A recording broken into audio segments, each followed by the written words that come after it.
So UFC 314 ended up being a pretty fun card. There was a lot of fun fights on the prelims, a lot of fun fights on the main card. Let's go through a few of them and discuss what happened. So like I said, the prelims had some pretty fun scraps. Yan Xiaonan versus Verna Jandiroba. That was a back and forth exchange. However, Jandiroba was the dominant one in that fight and she won via decision. Chase Hooper and Jim Miller had a pretty interesting one. Chase Hooper dominated the fight completely, had a lot of chances for different submissions, tried a lot of cool stuff, but it didn't amount to anything. He won on the scorecards as well, had a pretty weird post-fight interview as well. So yeah, that was something. Anyways, Chase Hooper got the job done. I'm excited to see what's next for him. Hopefully something towards the top 15. And then of course, Dan Ige versus Sean Woodson also happened. I had Woodson heading into this fight. I lost pretty badly. Dan Ige, he just performed. I underestimated Ige. He did a lot better than I thought he was going to do. He was able to close the distance. He was able to land big shots. That stoppage was atrocious though. I don't know how that was stopped that early, but it was. Either way, Dan Ige was probably going to end up winning that fight. So yeah, Dan Ige holds his place in the top 15, and Sean Woodson isn't able to crack in. Kicking us off on the main card, we had Nikita Krylov versus Dominic Reyes, and I expected Krylov to win this fight. I thought he was going to win, but I was wrong once again. Dominic Reyes picked up the KO, and it was beautiful to see, honestly. Great knockout for Reyes as he keeps climbing up the ladder.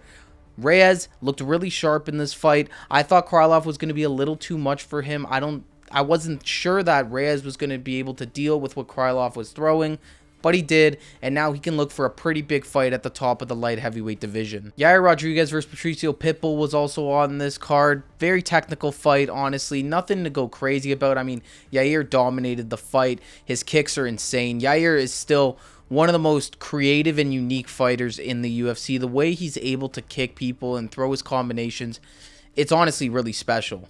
Pitbull honestly just looked a little slow in this fight, to be honest with you. It's what I expected. He's a lot older now, not in his prime, and he's fighting a very quick, fast twitch striker. So, yeah, Pitbull lost this fight fair and square, I think 30-27, obviously. I thought Yair was maybe going to get a finish there late in the third, but it didn't end up happening, and Pitbull survived to the scorecards.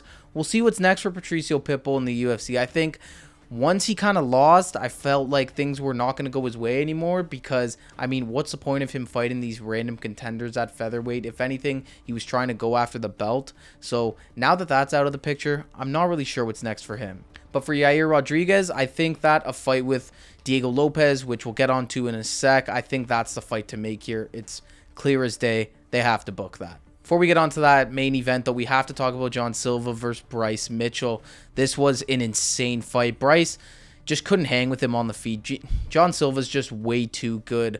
He's very, very talented, very good striker. He's so calm, super composed in there, and he honestly just murdered Bryce. That was very lopsided. I thought Bryce had the chance in this one to get the victory, but I was very, very wrong once again. I did terrible for picks on this card, but yeah, John Silva went in there, dominated Bryce start to finish, and choked him out. There's really not much to say.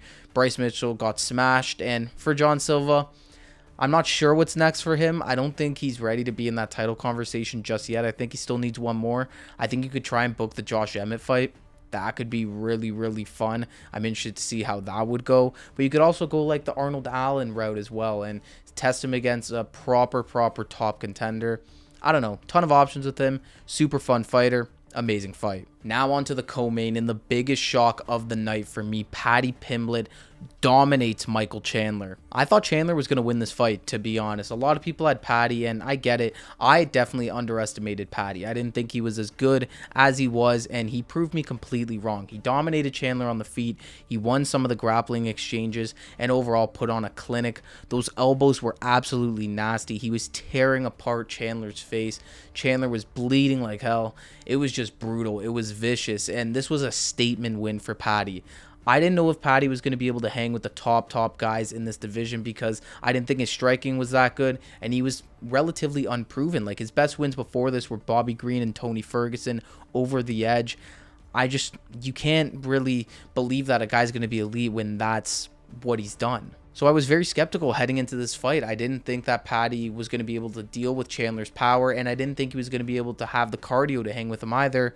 And I was so wrong on both of those. And yes, Paddy looked very, very good in this fight, but I also think Chandler just looked really shit. I think Michael Chandler's done now. I don't know.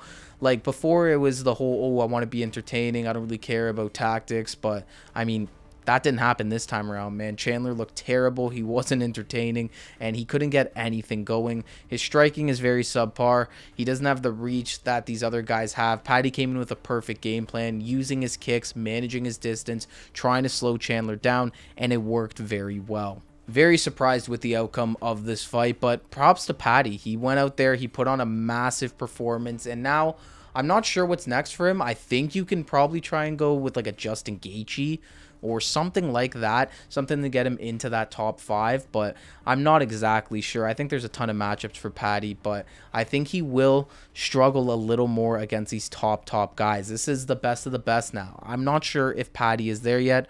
Only time will tell. On to the main event now, Alexander Volkanovski versus Diego Lopez. This was such a fun scrap from start to finish. In the first round, Volkanovski, he looked like his old self. He was managing his distance. He was landing his jab, landing his shots, and Diego Lopez was also landing as well. Both guys had knockdowns in this fight. Both guys were bleeding. It was just a great back and forth. Volk really did look like his old self. His activity was there. He was constantly using his jab, constantly controlling the tempo of the fight, and that's ultimately what won him the decision because he wasn't landing the more powerful shots. That was definitely Diego. You could feel when Diego was landing, but Volk was landing at a way more frequent rate. He was dominating with the jab, and even when he wasn't landing, it looked like he was because Diego was just moving back or his hair would fly back, and just things made it look like Volk was winning the fight, and that always helps. There were a couple times though where I thought Diego landed and I thought that was it. I mean, in that second round, I thought that he actually cracked Volk and he was going to go for a finish, but Volk was able to recover from that. He got back up and kept pushing forward. And then later in the fight, he was on the gas and he was popping Diego with some nasty shots. Diego Lopez has a hell of a chin too, honestly. He took some big shots from Volk in this fight, and Volk took some big shots from Lopez too, but there was some moments there where Lopez, I was just sitting there. I was like, dude, how is this guy not even like flinching or reacting to some of these shots? It was kind of crazy. But yeah, Lopez is a dog, and I think he'll be back in this title picture in the future. Absolutely. I mean, this is a guy who's young at 30 years old. He's still at the top of the division.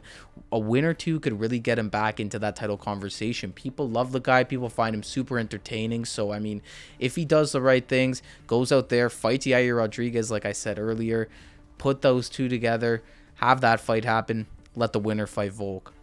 And as for Volk, he's now a 2-time featherweight champion, arguably the featherweight GOAT, but I guess that's all up for interpretation depending on how you look at it.